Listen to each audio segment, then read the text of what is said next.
предметтик стандарттар бул жалпы 131 токтом менен 14 мартта бекитилген мектептик билим берүүнүн жалпы билим берүү стандарты бар. Бул министрлер кабинетинин атайын ошо 131 токтом менен бекитилди. Анын өзгөчөлүгү катары анын кыскалыгын, түшүнүктүүлүгүн айтканбыз. Ошол сыяктуу ал мурда 27 бет болсо, учурда 11-12 бет тиркемеси менен болгон болчу. Бул предметтик стандарттарда дагы мугалимдерге пайдаланганга ыңгайлуу жана ошол эле мезгилде мүмкүн болсунча кыска нуска болсун деген талап коюлган. Ошонун негизинде иштелип чыкты. Биринчи өзгөчөлүк анын көлөмүндө. Экинчи өзгөчөлүк бардык предметтик стандарттардагы окшоштук. Тактап айтканда анын мазмуну башка болушу мүмкүн. Албетте математика башка нерсени окутат, кыргыз тили башка нерсени окутат, бирок ал предметтик стандарттарды бир көргөн адам же жалпы коомчулук аны түшүнүш үчүн андагы бөлүмдөр, андагы камтылган ички мазмундагы нерселер окшош болуш керек. Бул экинчи негизги өзгөчөлүгү.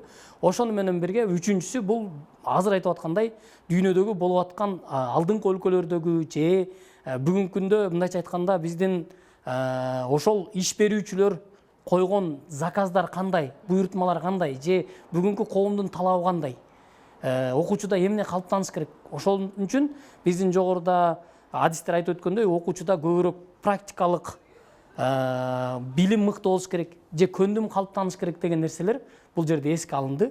Ошону менен бирге алдыңкы өнүккөн өлкөлөрдүн тажрыйбалары эске алынды. Анткени алар дагы өндүрүш, биздеги өндүрүшкө салыштырылат. Ошону менен бирге биологияда мисалы, ошол эле информатикада бүгүнкү күндө болуп аткан талаптар такыр башка.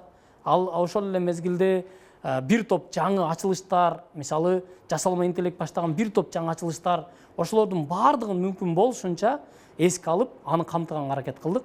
Буюрса биз анын негизинде бая айткандай окуу программаларын иштеп беребиз. Анын негизинде мугалимдер өздөрү жылга бөлүп, ылайыктап календардык тематикалык планды түзөт. Анан ошонун негизинде андан ары мугалимдер окуучуларга сабак берет. Бул жерде дагы бир баса белгилеп айтып кое турган нерсе, буга чейин айтылып келген илим деген сабак кирет, анан кокуй мындай болот экен деген нерсе жок. Анткени ар бир өзгөрүү этабы менен болот. Ар бир өзгөрүү ошол өлкөнүн даярдыгына, ошол өлкөдөгү мугалимдердин буга чейинки бай тажрыйбасына байланыштуу болот.